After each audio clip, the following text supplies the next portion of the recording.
You know, excuse me, just having a second serving of birthday delights. Another burger and another piece of cake. But this doesn't do away with my sentiments and my feelings. The things aren't changing the way that I would like them to. And if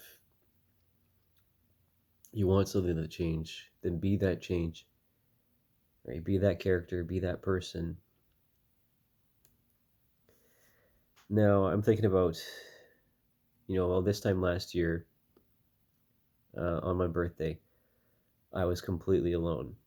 I tried to arrange some sort of party with housemates, but they all fucked off, and there's like, whatever, right? I didn't get too offended by it. I just went and did my own thing. You know, went for a drive in the Okanagan. Um, got my birthday Starbucks, and took a picture around Joe Rich to obviously to send a photo back home. But the fleeting nature of the human condition in North America, if not, well, it's not just North America, right? Because this worldwide suicide, right? The degeneration of humanity for the sake of hedonism, right? This loss of reality and connection to it. When we don't know where the beef comes from, and nobody wants to know. This is nothing new, right? Especially from a historical perspective, and especially industrialized nations and manufacturing. The thing that comes to mind is again uh, Rob Frick, the Koyaanisqatsi, Baraka, Samsara, those films, and those have been really have had a great influence on my mentality and my perception and feelings about existence and our place in this world and how we treat each other and the ever ever progressing or ever continuing uh, cycle of self-consumption and self-destruction. Because when we're not allowed to express our true sentiments and feelings, and when the censorship overrules, uh, intelligent thought, right? C11 just passed through, and this obviously is influenced by that. Um, that the Canadian government can now has influence over who and what you see on YouTube. And I just saw statistics. The president of Trent University is stepping down after his term of so many years. Um, good for him for being at the charge. The very head for such a long period of time. But the figure that I look at is just that they were proud of was the increase in the percentage of international students It's from 7 something percent up to 11 or 15, and you might think that that's wonderful, but not everyone that's educated is intelligent. And when we arm the stupid with more information, right? Because the worldwide statistic for intelligence follows industrialization. When we allowed the unintelligent and the underdeveloped to take controls and take reins of society, then we all suffer. It's insanity and calamity, and it contributes to overall decline of quality of life. Because then, okay, so this may or may not be true, but there's a correlation between intelligence level and the frequency of psychopathy, right? Criminals have a tendency to be of a lower intelligence, and because when intelligent people commit crimes, they don't get caught, they don't go to jail for it, they find a way around it.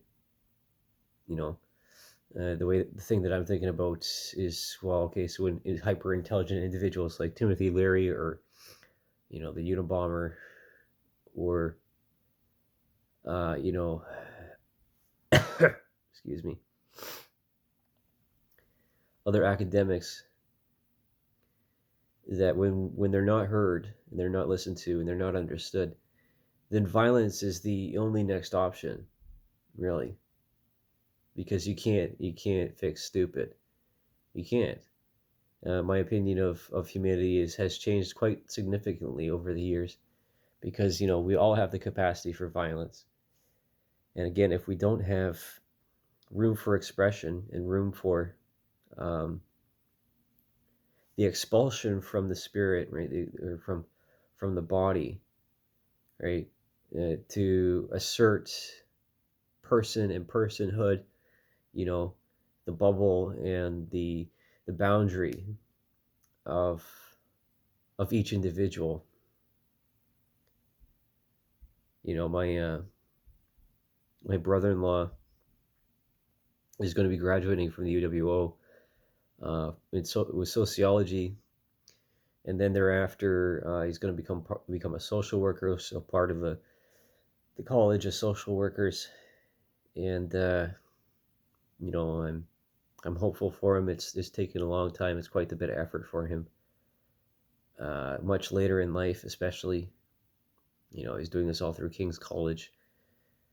But again, it all starts how we treat other people with the philosophy and the concepts and the conceptualization.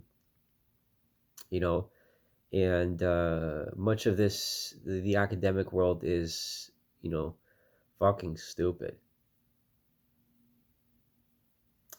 It's fucking stupid. The drivel, the masturbatory, the flagellation of academic writings, the esoteric, the obscure, only for a certain number of people, using trade speak and terminology to obfusify and obscure, the profane. I'm quoting someone else here. And this is what causes meltdowns in society. And my own meltdowns are very much of the same reasoning, because everyone gets to a limit. And, if we don't admit to ourselves that we have these urges, because I do feel them frequently. I do feel like I want to kill people. I do. This doesn't mean I'm going to fall through on it, but, we used to be able to joke about these things. And as an artist, it is my job to fight censorship. It's one of my responsibilities as a contributing member of society. And then as an academic, in my pursuits of, higher knowledge, better understanding, and more cohesive, thorough analysis, and communication, then thereof, excuse me, to other people, so that, excuse me, this is still annoying, so that the exploitation is diminished. Because, again, the stupid create all of these hoops and all of these barriers, to try and or try to attempt to protect themselves from, being exposed for what they are. And what they are is insane. And insanity is the human condition. And again, this statement is nothing new. And again, I think about my meltdowns and the points at the points at which I've had panic attacks, or, moments of self harm, even, self loathing, in that, trying to figure out why I don't fit within a certain box, and why I, as an individual, don't feel heard, or don't feel, welcome, right? But it's not always up to the person. There's always factors in play that, are out of our control and are in the hands of other people. So the only way to change is by numbers, by the numbers.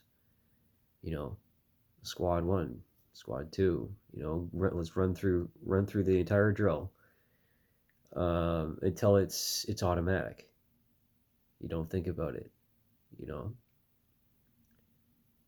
This is the new era after the internet, in which the levers of control of old societies, in communism, or even capitalism, or any other, conceptualization of hierarchy in economics, doesn't work so much anymore.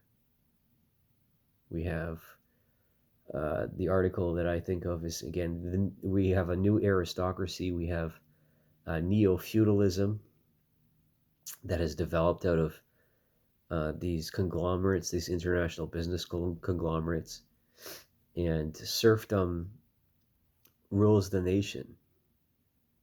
And I think about, the other instances where this has happened, and the imbalance of power and resources, which leads to the fall and reorganization of civilizations, but also, dark eras within humanity's history.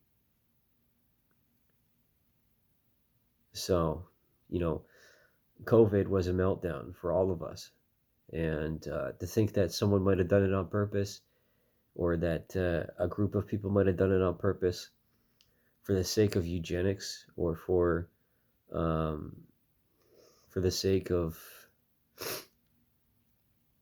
population control, under this false guise that, there was too many of us, is just, it's just deplorable. Like, why would you do that? I can understand that at some point, that if we can't fix stupid, you either enslave them, or you commit genocide, right? A massacre, in order to, fertilize the soil of democracy, or of, there's the dog, or of human existence, with the blood of the innocent. But they're, by my perception, hey,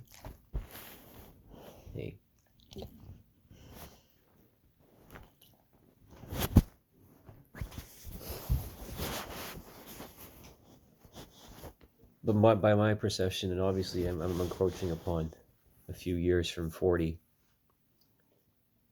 that innocence is gone. And